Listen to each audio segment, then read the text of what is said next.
Today I'm taking a look at the new game from Stonemaier Games, designed by Jamie Stegmaier. That is Vantage. This is a big open world game with tons and tons of cards where you are exploring this planet. You've crash landed somewhere on this planet and now you are set to explore. I'm going to take a look at this game from a solo perspective. First, I'll give you an overview of this one, then I'll come back and share with you some of my thoughts on Vantage. So let's go ahead and take a look at how this one plays. There's going to be very minor spoilers in this overview. If you don't want to see anything at all, skip ahead. But I'm going to show just a few cards off, like 2 cards in the game, just to give you a sense of how it plays. So let's go ahead and take a look at Vantage.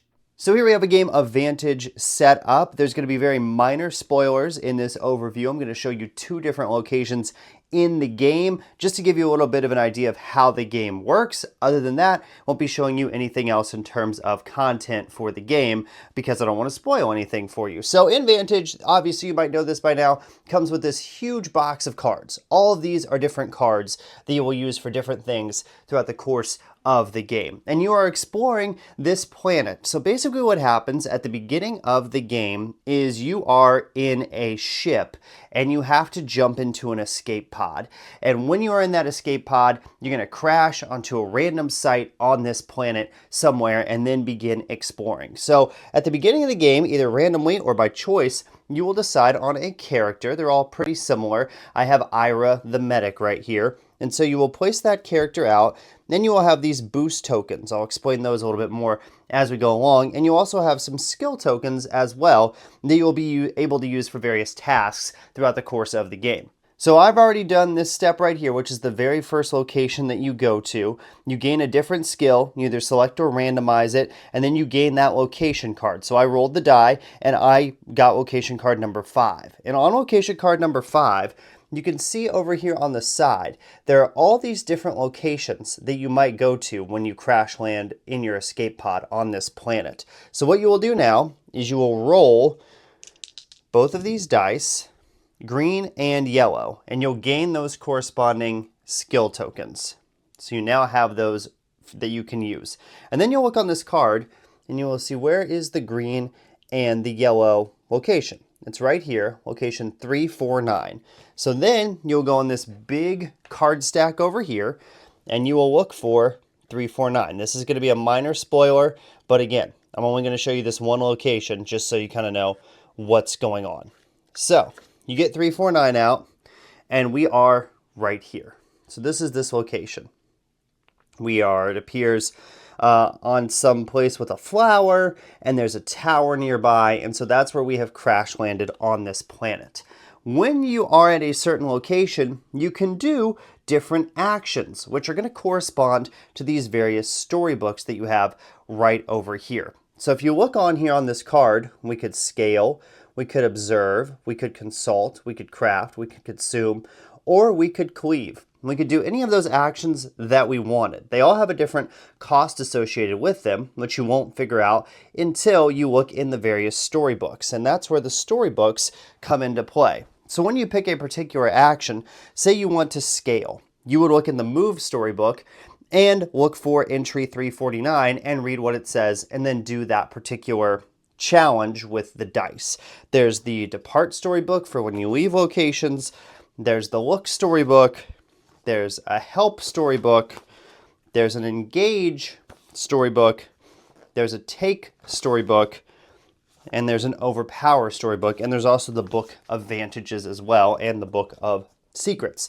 So when you decide on one of these tasks, say you decide that you maybe want to observe at this particular location. So you're going to say, I'm going to observe. You would look and you would see what that cost is. So maybe you read that entry and it says observe, and the cost is 3. You can spend skill tokens to reduce the number of dice that you have to roll. And that is how you're going to be doing the checks in this game, are with the challenge dice. So maybe you spend a skill token, maybe you say, I'm going to drop the cost down to only 2 dice that I have to roll. And then you take those dice from the challenge dice pool right here. It's going to be 8 dice plus 2 per player. So if you're playing solo, you will use 10 dice. And when you play solo, there's really no additional rules that you have to factor in. You get a few more skill tokens because you are the first player, but other than that, everything else is pretty much the same. You also may have noticed up here, we have a mission that we are trying to accomplish as well. This is randomly rolled at the beginning of the game as well, and so our mission for this particular game is to help the traveler. Search for and rescue the traveler by identifying the phrase, "You are my only hope," in the results text of an action. So, on your turn, say we're going to observe here, and say it's a cost of 2. We just randomly kind of made that up, because again, I don't want to spoil the entry and see what it actually is. You would roll these 2 dice. You would get, basically, this is a blank, so this just goes right into the challenge dice pool. And then this is a setback. So this goes back into the challenge dice pool. This goes into the challenge die penalty. So if you can't place a challenge die in your grid, you will place it here and suffer its penalty if there are any. Sometimes when you do a particular action, like if we had crafted at this particular location, because we are playing as Ira the medic, if we had rolled a die, we could take it and put it on this particular card, no matter what the result is, and gain a boost token. Also, if we had rolled basically a health die, the heart, we could put it right here too, and also not have to drop it down. If you get to the bottom of this, like it says right here, when any token reaches 0, you read the mentions entry in the take storybook. So if you run out of time, if you run out of health, if you run out of morale, you drop any of those down to 0, you are effectively almost done with the game. You can keep playing. There's a way to keep playing. I'm not going to spoil that for you, but you can continue if you would like, or you can say, you know what, we're done with this particular game. So at the location, you can only do 1 action at the location unless it tells you otherwise. So on your next turn, you would have to go to another location. You could go to either 348 or 394, and that would be just a cost of 1, a move cost of 1. You know what you'd have to pay, you know what die you would have to roll, very easy. You could also depart and go to one of these actions or spaces right here. You do not know what the cost is going to be when you go to those particular locations. So that's more of a chance. You're just saying, I'm going to take a chance and see if I go north or if I go south, what that cost might be. You can also spend boost tokens to do certain things in the game. On Ira here, you can spend 2 boost tokens to get a coin, a money, or to take a move action and basically not have to roll a die on that particular turn. Ira can also spend a cube to reroll one of your challenge dice or transfer 1 reserved card into your grid. So that is basically how the game works. On your turn, you can also do actions on your character card if you want, instead of at the location, or on the mission card too. You can see here you can pivot, research, plead, or hone. So you could do one of those actions on the mission card. Sometimes you will get a destiny card as well. Sometimes if you are successful at the game, you will get maybe a mission victory, maybe you'll get a destiny victory, or maybe you'll get an epic victory where you complete both your mission and your destiny. So that is how the game is going to work. If we went to another location, say we went to 394, we would spend the 1 either move token if we had it here, roll 1 die. So like maybe we would roll this. It's a time. We don't have anywhere to put it, so it would go up here in the challenge dice penalty area, and we drop this down by 1, and then you go to the next location. And that's just what you would do. You would pick another action at another location, read the storybook entry, see what it says to do. All of the challenges in this game, you are always successful at. You never fail a challenge. You are always able to complete it. It's just how much does it cost and how many, resources do you possibly have to spend or challenge dice that you have to spend to do that particular action. If at any point you don't have any challenge dice left, so they're all up here, so they're all on your cards, whatever the case may be, because you're going to get more cards throughout the course of the game. All of these small cards right here in this box are like item cards, some other things that you might gather throughout the course of the game. And so you will fill up your grid here. And if you have a 3x3 grid, you gain a specific destiny card. But say all your challenge dice are up here, you would just reset them, take all of the dice off of your cards, and then you just keep going. You don't suffer any penalty. There's no like refresh turn that you have to take. It's just once you've exhausted all of those dice, you refresh them and you just continue with your particular turn, even if you're in the middle of a particular action. So without getting too spoilery, that is how Vantage works. Overall, pretty simple game, pretty easy rule set, a lot of exploration. Let's go ahead and go back and talk about what I liked and disliked with this game. So you've seen an overview of how Vantage plays, or maybe you skipped ahead because you didn't want to see any content at all in the game. And I think my first like with this game is that it is just so different from other storybook type games, exploration type games, in the fact that you can go anywhere and you can do absolutely anything that you want. When you crash land on that planet in a particular spot at the beginning of the game, the world is your oyster.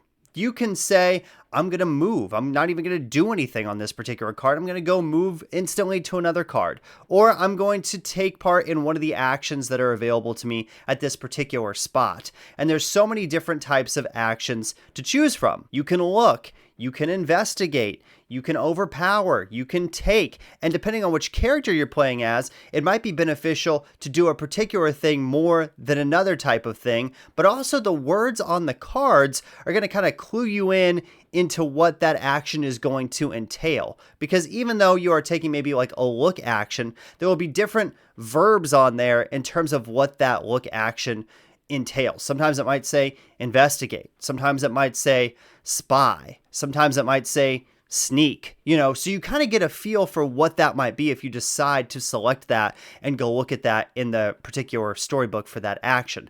That's one thing I really enjoy about this game, is it is allowing you to do whatever you want at whatever location. And that's due to the challenge system and how the challenge dice pool works. So when you take one of those actions, you decide to do that challenge, it's going to tell you how many dice you have to roll to achieve that challenge. You're going to be successful at it every single time. You're never failing anything in this game, which I think is very unique and is very different from other games of this type. I mean, think of another, story type game, or even a campaign game, even though this isn't a campaign game, which I'm going to talk about in a second. But sometimes you go to a location, you do something, and you fail it. And it's like, well, you just didn't succeed at this time. You got to come back here later on and maybe try this again. And so you make a mental note and you say, okay, we'll go try to do that again later on in this session or this campaign or whatever. Not an Vantage. You're going to succeed at whatever you decide to do. It's just how much, morale is that going to take? How much health is that going to take? Time is that going to take?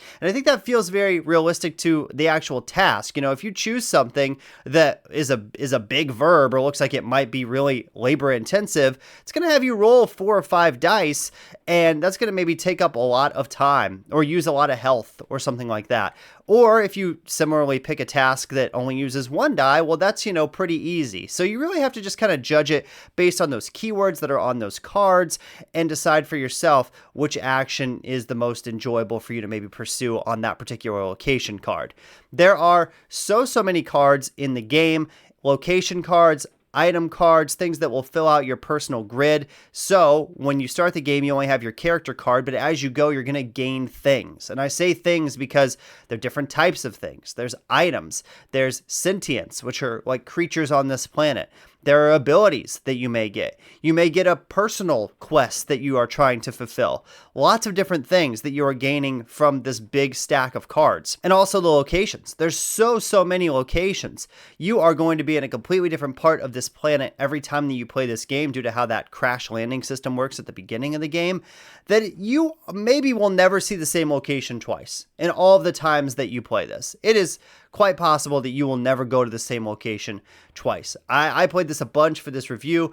I don't think I went to the same location twice. There's just so many location cards in this game, and that's really cool because it's such a big world that Jamie Stegmaier has designed here. There is so much to explore, and every game you will get something else, a little nugget or a new little adventure that you'll get to pursue, or maybe a different mission or a different destiny or things like that. So the exploration here is just so well done in this game. And I would say it's the focal point of the game. Yes, you have a mission, maybe you get a destiny that you're trying to achieve, but really it's all about exploring. The dice placement system is really well done too. So when you do those challenges, if you have slots on your character card or your item cards or things like that to place those dice, you can to avoid some of those penalties that may come with a bad dice roll. You know, your character card is going to have a particular color, and that's going to correspond to a particular action. So when you take that action, if you roll, so when you roll a die that you're using for that action, you can place it there on your card and avoid the penalty. There's different items that will allow you to place die on them. There's, you know, different things that will help you out along the way during the course of the game. So the dice checks are very easy, they're very fast, and then you just kind of assign things to cards, and then anything you can assign goes in the penalty section at the top of the board, and then you kind of just move your little tokens down in terms of what you might suffer in terms of health or morale or something like that. But I really like how you're able to assign those dice out, and as you get more cards throughout the course of the game, you're gonna have more places to put dice, so those penalties don't feel as big, and you can take some of those stronger actions without it affecting you as much during the course of the game. I also enjoy how you can start on different trackers throughout the course of the game as well in regards to your health and your morale and your time. You can start on 3 if you really want to make it very, very difficult, or you can start all the way up to 6 and you can say, I really want to take my time with this game and I want to give myself plenty of time, plenty of health, plenty of morale to do what I want to do. And that can be variable every single game. You can put it on whatever setting that you want for that game. That's really nice that it allows that much flexibility. Another thing that is really nice from a solo perspective is there's no additional rules here that you have to learn to be able to play solo. You're going to just, you know, get those challenge dice out plus 2 more for each player. So that's 10 if you're playing solo. Then you get those skill tokens that are going to be assigned to you, and then you are ready to go. And I think this really works well as a solo game. And if you're not interested in it from a solo perspective, I think a lower player count is the way to go with this one. It can play up to 6. I feel like that would just take a really long time for everybody's turn around the table to get back to you, to stay interested and engaged in the game. So I think a lower player count is better. And I think solo for this is absolutely fantastic because you are just, you know, getting to explore this planet, getting to learn what's on it, and the card management system is so easy too in terms of drawing out your location. You're never going to have a ton of cards in front of you, so it's very easy to manage those cards, but sometimes in a game like this, it's not easy to do that. Sometimes it's very cumbersome and takes a while to get something set up to go explore in a particular, you know, game of this type, and that is not the case here. In fact, it's advertising, you know, it only takes 3 minutes to set up. I would agree that's very accurate actually in terms of how long it takes to get everything ready to go, and then the management system during the game is very easy as well with those cards. I will say before I move on to dislikes with this game, which I don't have many for, but I'm going to put this right here in the middle because I feel like it could be a positive or a negative for you depending on the type of game that you like. So 1, this is not a campaign game. Every game is going to reset basically, and you're going to start from somewhere else on the planet. None of your items are going to roll over from game to game. None of your abilities you get, your mission, anything like that. So if you enjoy that, I think you would enjoy this game. But if you want something that has like an overarching narrative or something that you're pursuing for multiple games or something like that, then this may not be the game for you because that is going to reset every single game.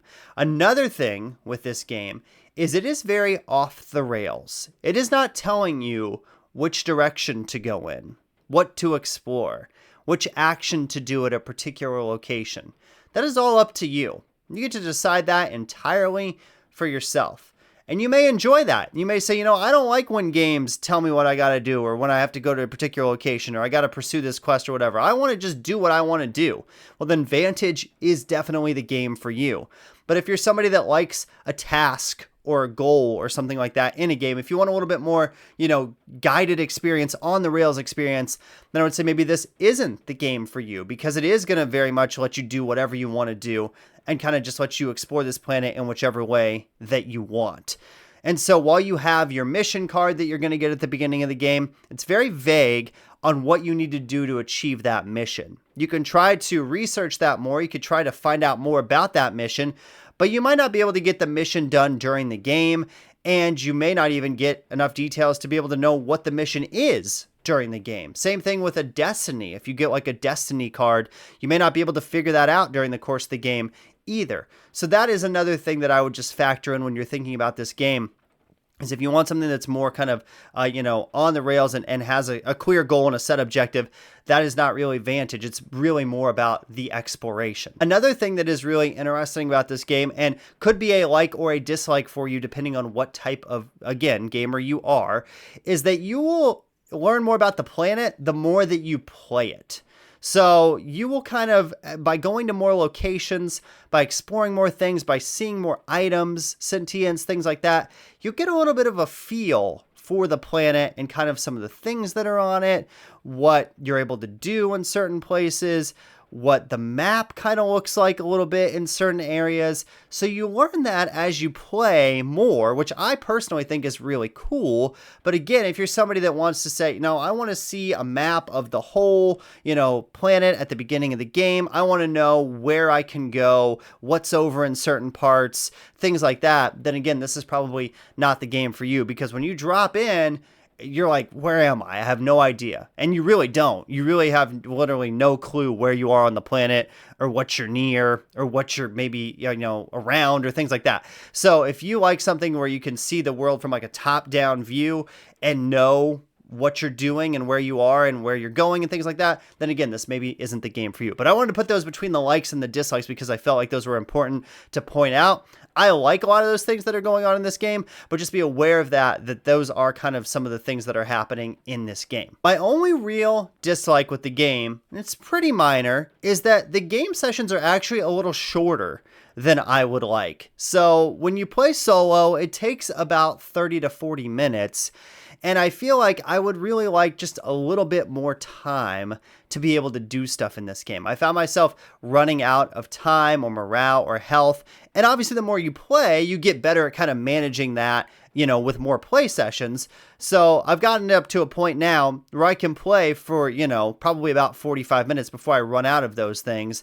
But I feel like that's not really enough time to accomplish kind of what I wanted to do in that particular game session. I might get close to doing something. I might get close to exploring a particular area, something like that. But then time has run out. And you can extend your game in a way if you want to. This is a minor spoiler, but basically you roll all the challenge dice, check their faces, and then bump up those particular matching icons on the tracker. So like say you're at 0 health and you roll the challenge dice and you get 2 that show health. Well, now you go back up to 2 health and you get to continue your adventure. So there is a way to extend the game if you want, but it did feel just a little bit short to me, which I think is interesting. Normally that wouldn't be a complaint for me from a game, is normally I would say a game is taking too long. But in this case, I feel like I actually wanted it a little bit longer. And it says 120 to 180 minutes on the box. That's not going to be the case for the solo game. It's going to take you a lot less time than that. Again, drop that down to probably anywhere from 30 to 50 minutes, depending on kind of what you're doing in the game. And if you've played this, and if your play sessions are like a drastically different amount of time, let me know in the comments, because that would be something I would be very interested in kind of hearing about. And my only other dislike to kind of go along with that is that sometimes when you are trying to accomplish a mission, you'll get close, but again, you just won't have enough time to get it done. There's a couple games where I actually figured out what I needed to do, where I needed to be, what was going to help me accomplish this mission, and then I just ran out of time, just before I was able to get it done. And while that was a little frustrating, it was also exciting because it meant that, I was ready to kind of play the game again. It was like this factor of, oh, I almost got there and I just failed just by a little bit. But then in other games, sometimes you're not even close to accomplishing the mission and you have really no idea what you're doing. Even if you're trying to like research it a lot, you may just not be on the particular part of the planet that's really going to help you do that particular mission. So, that was a minor dislike as well. But overall, this is a fantastic game. I have played this game so much. I have enjoyed every single play of it. It is unique. It is so different. The world is gigantic. It is so fun to just drop in and explore and get to look at all this different stuff, and you discover new things every single game. I don't know if I can stress that enough. There are things that I know I have not seen in this game yet, and I maybe won't see in this game for quite a while. And that is so cool. Just the amount of work that Jamie Stegmaier has put into this game is so impressive in terms of how much content is in this box. And he said he's not going to do any expansions for it. I don't think it needs it. I think there is so much in here to explore. You can have so many hours of fun with Vantage. So I am going to give Vantage a 9.5 out of 10. This might be my favorite game of the year. I know we're getting close to the end of the year. There's still some more stuff coming down the pipeline. But for me, this is probably the best solo experience that I've played this year. So if you are a solo gamer, I would highly recommend that you check out Vantage. If you want to see more videos on my channel, be sure to like and subscribe. I've got lots of other solo reviews, solo lists, some playthroughs, things like that. Thank you so much for watching. Until next time, I'm Jared. You've been checking out Specifically Solo.